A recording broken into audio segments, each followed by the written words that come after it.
20 yaşında bir Türk olarak Afganistan'a gidiyorum.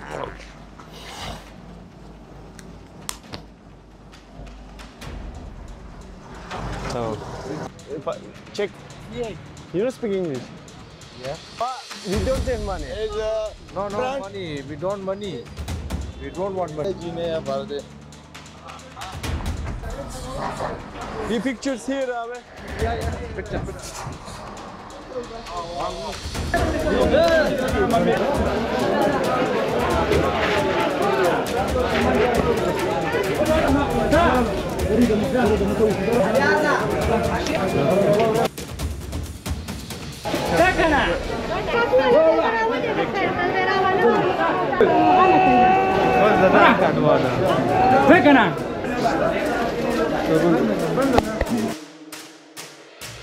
Harika bir yolculuğun başlangıcı. Pakistan'ın Peşaver şehrinden Afganistan'a gidiyoruz. İşte gördüğünüz Peşaver şehri. Şimdi bir yolda pasaportlarımızı kontrol ediyorlar. Where are you from, bro? I'm from Turkey. Good. Yeah. You don't speak English? Yeah. Okay. I can. Yeah. I'm graduate student. Really? Why invited? Check passport, right? Assalamu alaikum abi. You are not allowed alone. No. You have to have a Security guard at the border. Yes. Yes. What? We don't have money. no money. We don't money. We don't want money. We just check your passport, visa, Okay. and other stuff. You know. Yeah, I know.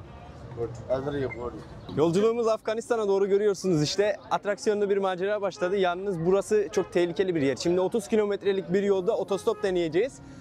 30 kilometrelik yolda öyle bir otostop deneyeceğiz ki bakalım polisler bizi bırakacak mı? Yani bu 30 kilometrelik yol gerçekten kimsenin kontrolü altında değil. Çok sıkıntılı şeyler dönüyor. Can you stop just for a while? Şimdi ortalık öyle karıştı ki ne oldu diye sorarsanız burada otostop falan hiçbir şey olmaz dedi adam. Yapamazsınız. Siz böyle bir şey yapamazsınız dedi. Orası çok tehlikeli dedi. Pictures. Leon come. Arabamızda resim var görüyorsunuz.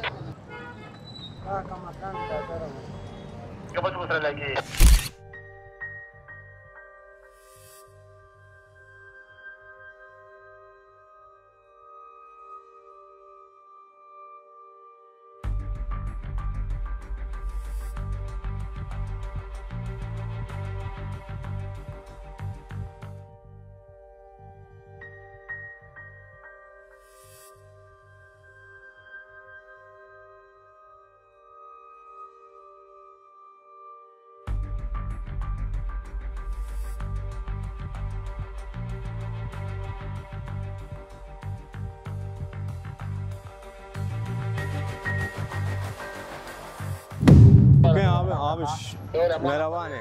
Okay be. You coming? Abi okay.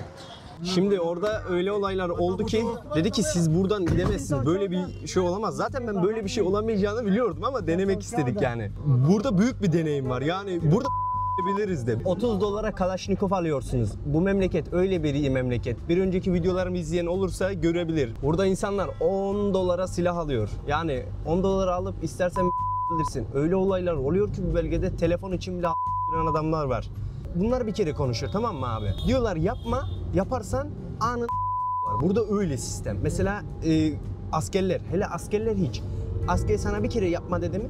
Sen o dediği şeyi yaparsan abi direkt anından tak. Burada kurallar bu şekilde. Yani insanlar bazıları laf anlamadığı için sert kurallar koyuyorlar. Sağ olsun bu abim bize eşlik ediyor. Hep beraber şimdi bu sınır kapısına gideceğiz. Neden bu sınır kapısında bize böyle yapıyorlar diye sorarsanız buralarda çok terör olayları dönüyor. Bazı bölgelerden geliyorlar yani. Oradan buraya geliyorlar. Buralar çok karışık yerler. Dostlar sürekli canlı patlıyor. Yaklaşık kısa süre önce de burada tren istasyonunda insanlar rehin alındı ve bomba yaklaşık herhalde 300-400 kişi öldü. O yüzden bu gibi olaylar burada çok sıkıntı. Şimdi inşallah sınıra doğru gidiyoruz.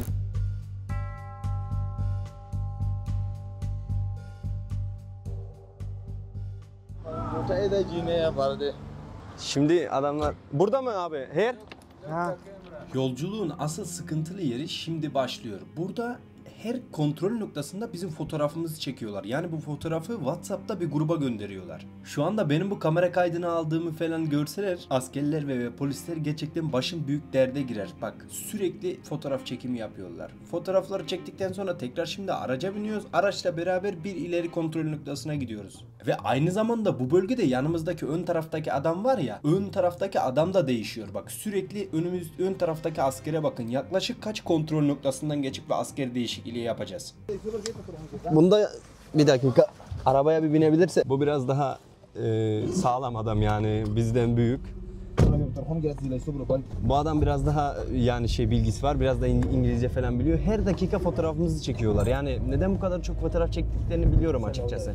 Herhangi bir şey olursa veya kim geldi diye bir olay oldu, tamam mı? Bir ajan geldi. Kim geldiydi bir ay önce? Hop bu elemanlar. Aynen, şimdi asker kontrol edecek. Nasıl coğrafyalarda gezdiğimi biliyorum ama aslında hep çekimlerimi gizli yaparım. Görüyorsunuz, askeri çektim ve asker kamerayı gördü. Burada öyle başım belaya giriyordu ki yarım saat boyunca askerle uğraştım. Her neyse ki iyi niyetimi anladı, sadece kameramı kontrol ettiğinde bazı kayıtları sildirdi. Pakistan'da askeri sistem gerçekten çok güçlü. Zaten biliyorsunuz nükleer bomba bile elinde olan bir ülke Pakistan. Yani adamlar yol yapmıyor, yollar bozuk, askeriye yöneliyorlar dostlarım. Asker de kontrol ettikten sonra asker o kadar yetkili ki yani yanımızdaki adama bile otur kalk yani o kadar da bayağı rütbeli bir insandı. Çektim onu da inşallah ona bir şeyler yapabilirim. Adam sil dedi. Abi dedim yani kameradan silinmiyor. Biraz da biz devam et. Türk'ün enerjisi çok harika abi. Gerçekten Türk olduğum için her zaman her dakika gurur duyuyorum ya. Valla enerjisi harika. Bir de Müslümanız falan deyince böyle adamlar çok kapılar hep açılıyor ya. Tamam diyor, neyse diyor.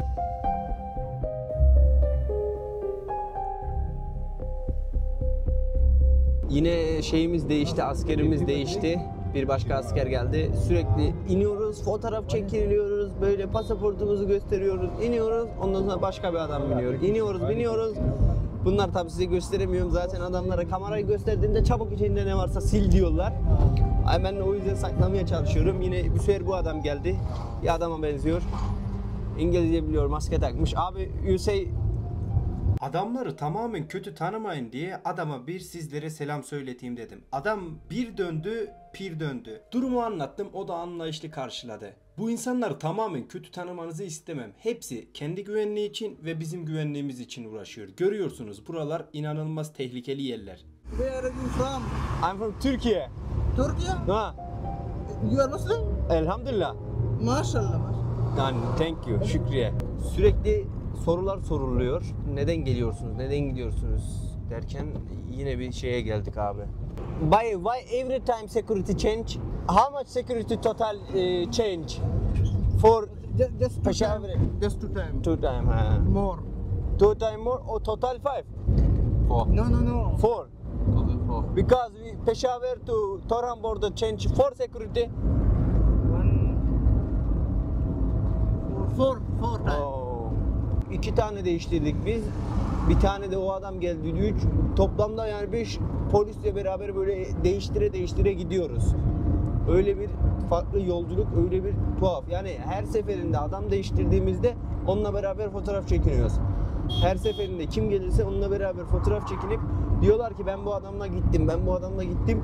Yaklaşık birçok kişiyle askerle ve polisle fotoğraf çekindik. Yani sürekli bizim güvenliğimiz için fotoğraf, video yani yapıyorlar, çekiyorlar. Her bir 2-3 kilometrede de adamlarımızı değiştiriyoruz yani polislerimizi. Neden değiştirdiğimizi ben bilmiyorum ama bizim güvenliğimiz için diye söyledi. Hadi bismillahirrahmanirrahim. One time there, here, one time next time.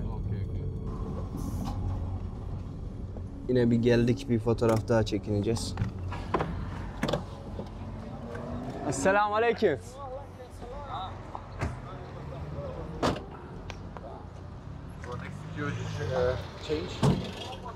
Esselamu Aleyküm abi. Abi selamun aleyküm. Turkey. Ben Türkiye. Almanya. Stone. Böyle bir araba sağladılar bize. Biz bu arabayla gidiyoruz. Ankara? Ankara. Ha böyle. Abi, we don't have time. Please fast. Yes, yes, yes. I know. Yes, we will take one picture and then. Bir pictures here abi. Picture. Abi nerede?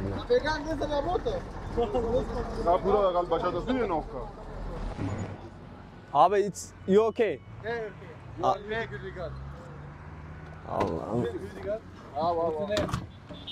Lan ne biçim bir yere geliyoruz böyle arkadaşım?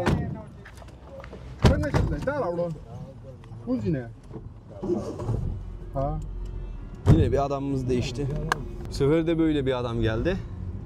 Yolculuğumuz devam ediyor. Bir tane daha kaldı herhalde. Gerçi ben de bilmiyorum kaç tane kaldı. Sürekli iniyoruz. Daha yeni gördüğünüz gibi fotoğraf çekiniyoruz. Böyle vesaire.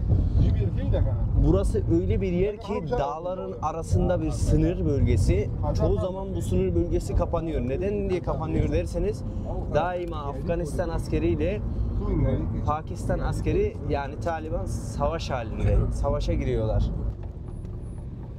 Para mı verdi adam anlamadım. Bir şeyler oluyor ama her dakika bir şeyler oluyor.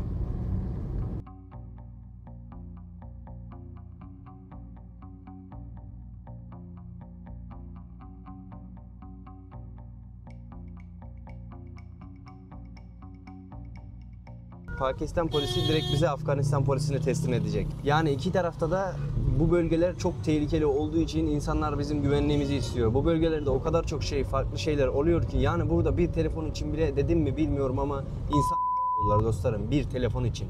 Elimde öyle bazı farklı görüntüler var ki tabii ki size bunların hiçbirini göstermem mümkün değil. Zaten silah bile gösterdiğimde bazen başıma birçok iş geliyor. Bundan önce yani inşallah bu videoyu yüklerim. Bir önceki videolardan falan dolayı kanalım kapanmaz.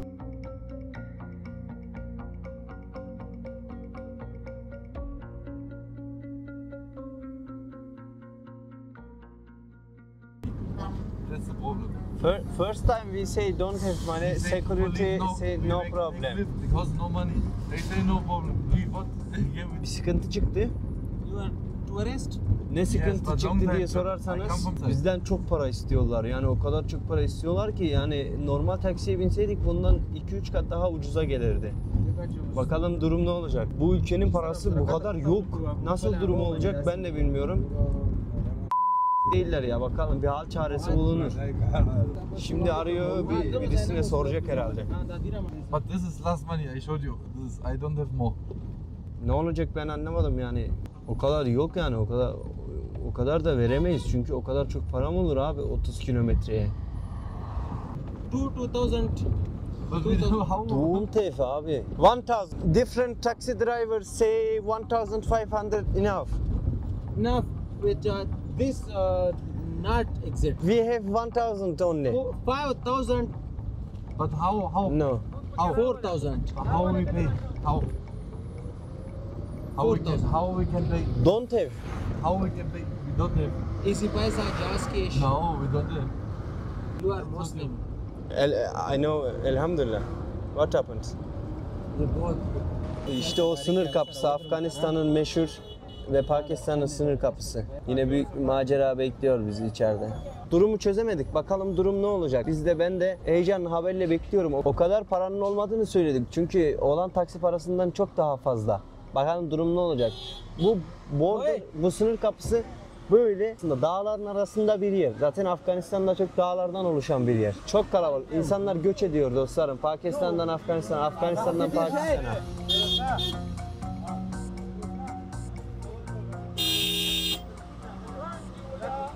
Yanımızdaki polis hala gitmedi. Bu kapıya kadar bize gelecek. Bu bizi Afganistan polisine teslim edecek.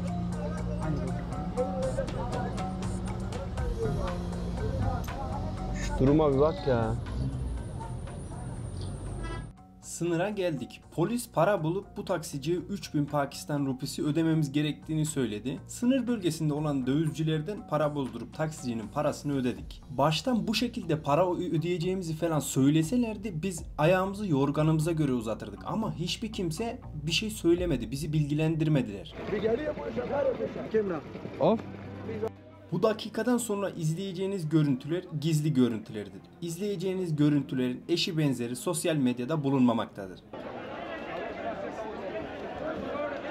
Bu dakikadan sonra o kadar farklı şeyler göreceksiniz ki umarım fikirlerinizi olumlu yönden etkiler. Dünyanın en tehlikeli sınır bölgelerinden biri olan Torham Border yani Torham sınır kapısına ilerliyoruz. Zaten yolda gelirken kaç tane polis eskortu ile değişim yaptığımızı gördünüz.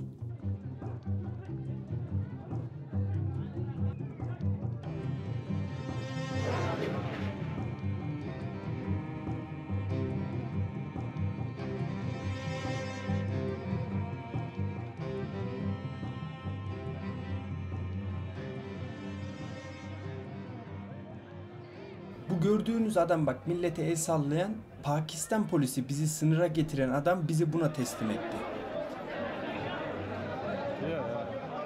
Bak el sallıyor. Diyor ki yolu açın. Bizi karşı tarafa geçirip Taliban'a teslim edecek. Yoksa bu sınır kapısında izdiham yaşanıyor. Etrafı görüyor musunuz? Milleti var ya kırbaçlıyorlar, yumrukluyorlar, tokatlayarak adam ediyorlar. Neyse ki polis bize yardımcı oluyor ki karşı tarafa geçelim.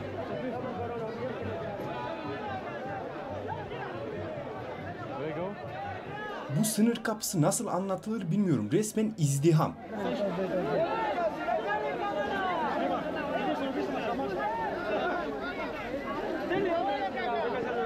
Aynı zamanda burada o kadar da çok dikkat etmek gerekiyor. Niye diye sorarsanız çünkü çantadan her an her şey çalınabilir.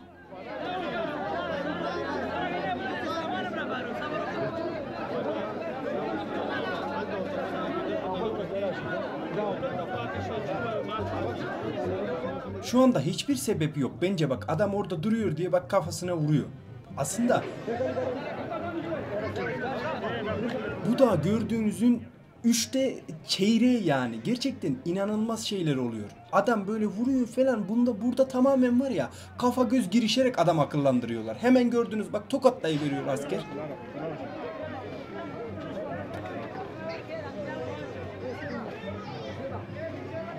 Şu anda daha Pakistan tarafındayız. Tam hemen 5 metre sonra Taliban kontrolünde. Bizi Pakistan kontrol ettikten sonra Taliban'a teslim edecek. Bak biz burada biraz şimdi kontrol edileceğiz. Bu geldiğimiz yerde bizi bir yarım saat oturtup kontrol edecekler. Zaten herkesi kaldırıyor ediyorlar. Bize çok yardımcı olmaya çalışıyorlar. Sağ olsun teşekkür ederiz hepsine. Sınırı biz kendi imkanlarımızda geçmeye çalışsak o insanlar arasından gasp edilmeden gidebilmemizin ihtimali yok. İnsanları kötülemek gibi olmasın. Buralar tehlikeli yerler. Dünyanın neresinde sınır bölgesinden geçmeye çalışırsanız her zaman başınıza bir iş gelme ihtimalini göz önünde bulunduracaksınız.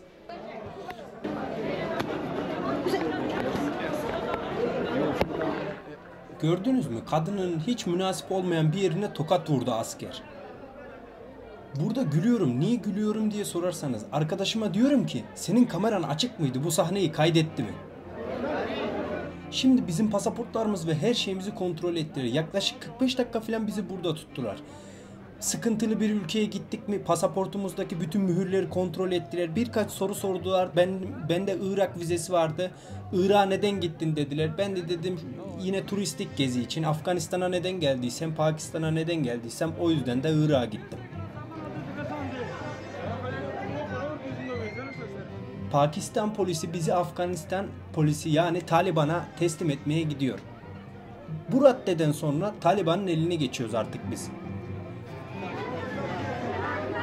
Bu raddeden sonra teşekkür ediyoruz. Taliban tarafına geçiyoruz.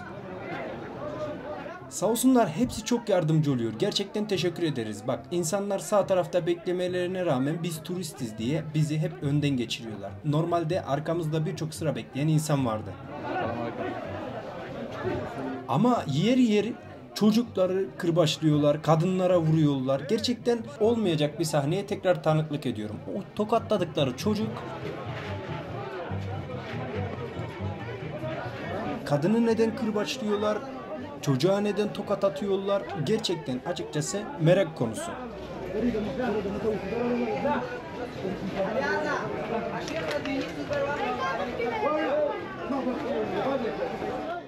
İşte bu gördükleriniz Taliban. Talibanlar pasaportumu kontrol ettikten sonra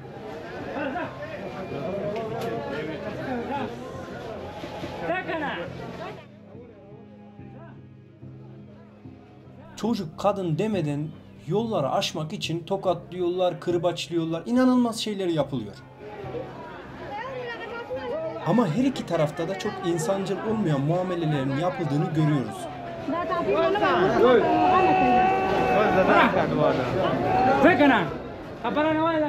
Eziyet sesinden sonra daha yeni izlediğimiz sahneyi tekrar göz atalım. Bakalım ikinci izleyişinizde neler dikkatinizi çekecek. Yorumlarda yazmayı unutmayın. Burası öyle bir yer ki maalesef insan gördüklerine inanamıyor. Çoluk çocuk demeden çok farklı muameleleri burada görüyorsunuz. Zaten elindeki kırbacı görüyorsunuz değil mi? O sağ taraftaki kadın bir engelli. Engelli kadına kırbaç vuruyor. Kadını gördünüz zaten sandalyede oturuyor. İnsanın gerçekten tüyleri ürperiyor bu bölgede. Ne denilebilir ki çoluk çocuk demeden hepsi kırbaçlanıyor, hepsi tokatlanıyor, hepsinin kafasına vuruluyor. Kontrol noktası hakkında soru sorarsanız sadece çantalarımızı bu X-ray'a soktular. X-ray'dan çıktıktan sonra şu Talibanlar bizi çeviriyorlar.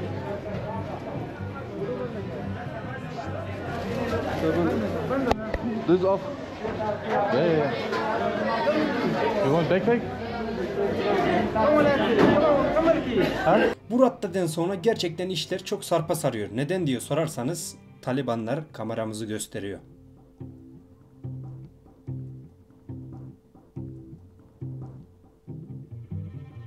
Burada epey bir sorguya çekiliyoruz. Bir önceki geldiğimde bizi sorguya başka bir Talibanlar ofiste çekmişti. Bunlar ama bizi ayaküstü sorguya çekiyorlar.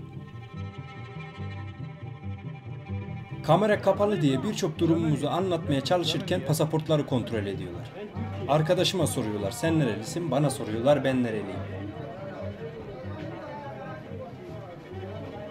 Açıkçası ben de merak ediyorum neden maskeyle oturuyorlar orada, neden yüzlerini kapatıyorlar diye.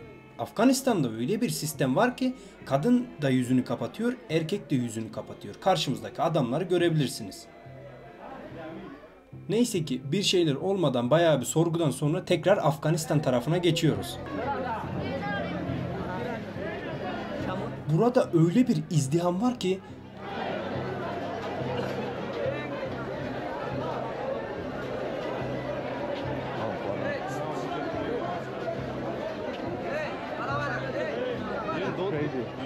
sol tarafımdaki tellere takılıyordum neredeyse. Nasıl gideceğim, nasıl yürüyeceğim? O kadar çok kalabalık, o kadar her yerde bir şeyler oluyor ki bunu anlatmak kelimeler kifayetsiz kalıyor.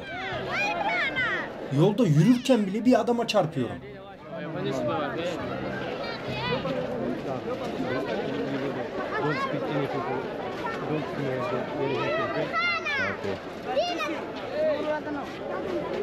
No.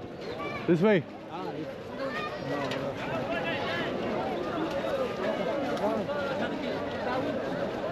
Here. Brother here.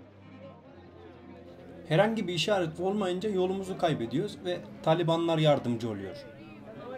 Good, yeah.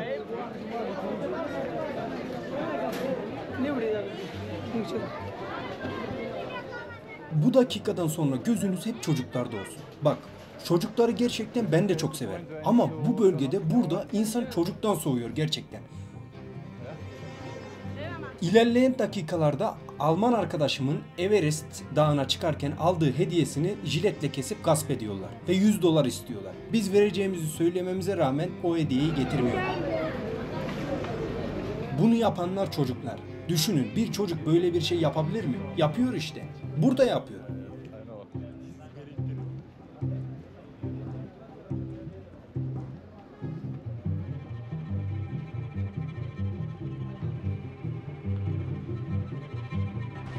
Daha hikaye bitmiyor. Aslında daha yeni başlıyor. Şimdi pasaportumuzu yetkili kişiler kontrol etmesi için bir binaya giriyoruz. Bu binada aynı zamanda A'dan Z'ye telefonumuzun bütün mesajlarını, fotoğraflarını, her şeyini kontrol ediyorlar. WhatsApp mesajları, fotoğraflar, her şey.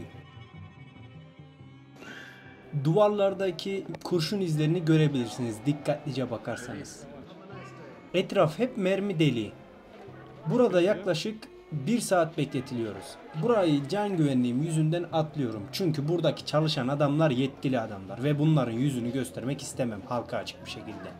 Neyden korkuyorsun diyenler olacak yorumlarda. Kısa bir cevap vereyim. Birçok Afgan Mossad ajanı olarak birçok Orta Doğu bölgesinde faaliyet göstermekte. Bir gece ansızın nerede olursam olayım evimden alınma korkusundan dolayı adamların yüzünü göstermiyorum. Merak etmeyin, nerede olursanız olun. Adamlar çok iyi çalışıyorlar. Kardeşim sağ olsun beni lavaboya götürüyor.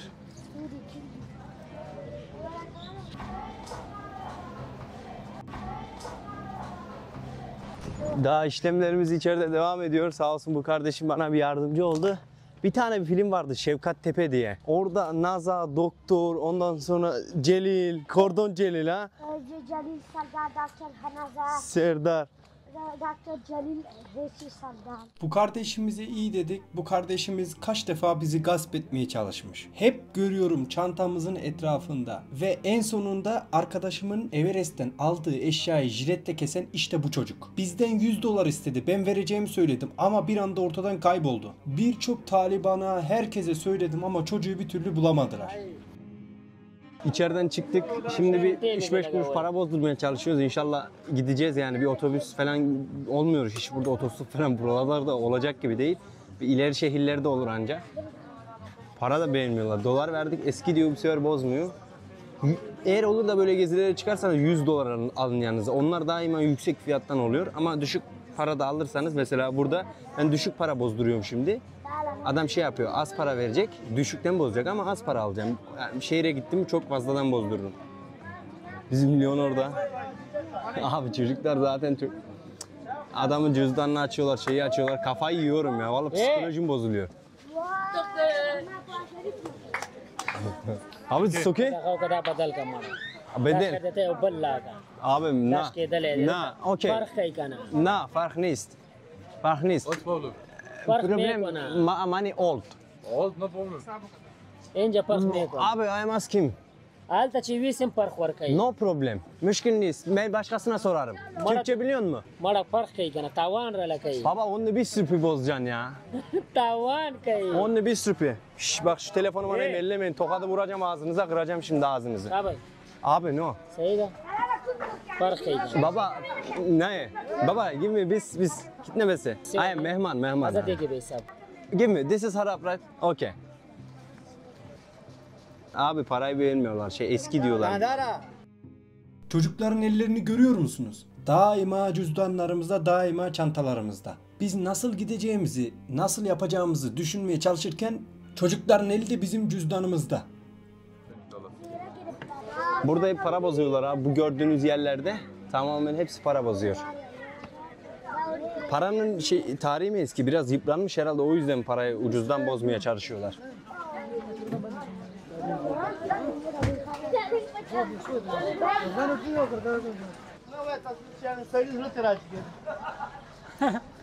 Okey dayı. Şu adama bay selamünaleyküm. $20 git nefese. Bak look at this. Little bit. Onlar diyor bu dolar zararlı. Abi dolar zararlı mararlı değil. Afgani.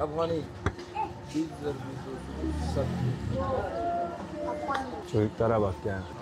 Okey. Böyle tike.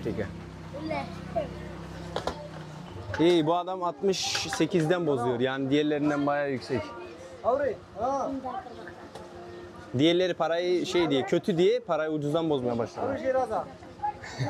Abi şu çocuklar çok sıkıntı ya. How much? 67 point. Okey baba daha ne var? Bu gördüğünüz Afganistan pazarı işte bu çocuklar Bir tane bir Taliban gelsin, şu çocuklara söyleyeceğim bunları kovsunlar. Şimdi bir çocuklara söyleyeceğim, bu çocuklarla başım belaya girecek yoksa.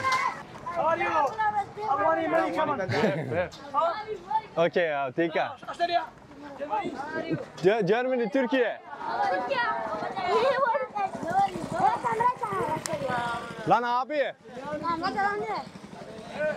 Oğlum bir... Havari. Lan vallahi kafayı yedirecekler ya. Havari. Acil git.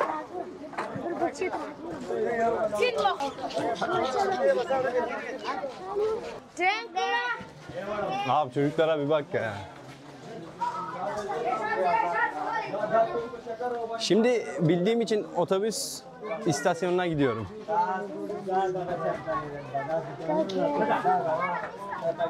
Lan oğlum sana iyi dedik, sen de var ya paracı çıksın lan.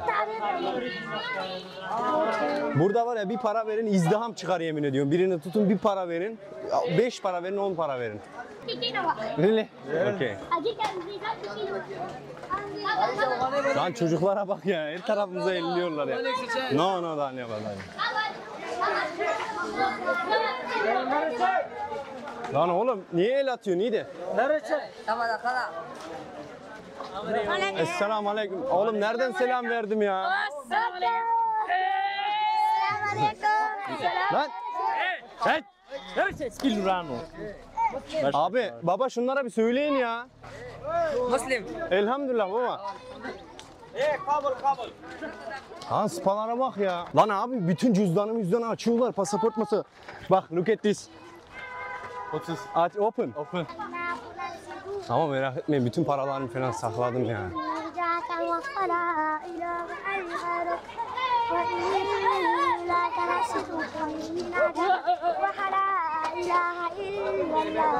Benim sim kartım vardı. Şimdi bu adam bana internet yüklüyor sim kart. Abi çocuklar vallahi kafayı yediriyorlar. Bazen var ya bağırıyorum, psikolojim bozuluyor. İnsanlar da ne oldu diye şey yapıyorlar. Duruz. Ben çek. Şimdi internet yüklettim sim karta. En yakın şehre bir gidebileydik. Şu sınır kapısı, ya böyle bir sınır kapısı görmedim ya. Şu Irak'tan daha beter yemin ediyorum. Duruz right? Dur bak hayır. Allah'ım Farsçayı da unutmuşuz abi. No. Çende. Taksi. Ya kasa. No.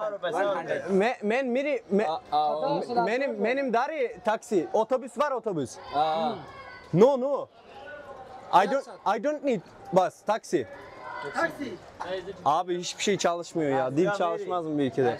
Men miri Celalabad. Fakat no bus, no taksi. Yani. Piyade. Lan no abi. I don't have taxi ha. Baba dururuz ya lan arkadaş ya. Allah'ım ya Rabbim ya.